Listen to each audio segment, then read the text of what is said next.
J'ai très tôt dessiné et donc très tôt envie de faire des études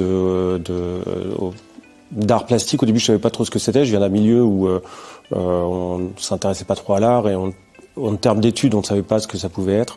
À partir des Beaux-Arts, voilà, ça m'a paru tout à fait, naturel Mais il n'y a pas eu de choix en fait. J'ai pas senti un moment où il fallait une décision. Ça a toujours été en moi, je pense.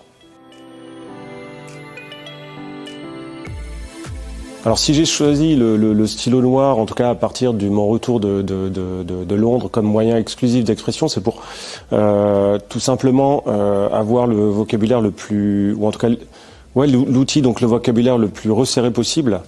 Et à l'intérieur de ce resserrement, essayer d'avoir un maximum de liberté, donc exploiter au maximum. Donc c'est intéressant d'avoir un outil unique, une seule couleur, le noir, et à partir de là, d'essayer d'exploiter au maximum toutes les libertés offertes. Je crois que je suis pas le seul à le penser en tant qu'artiste, mais plus la contrainte est grande, surtout quand on se l'impose soi-même, plus l'espace de liberté est grand aussi, en fait, proportionnellement.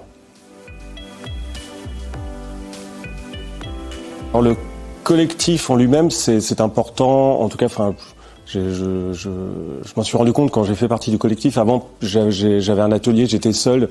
Je suis aussi j'aime bien travailler seul.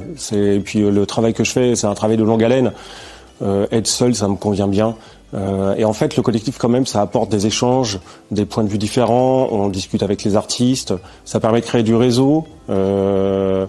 Parce que mine de rien, dessiner c'est bien, mais montrer son travail c'est aussi une autre partie justement du travail de l'artiste.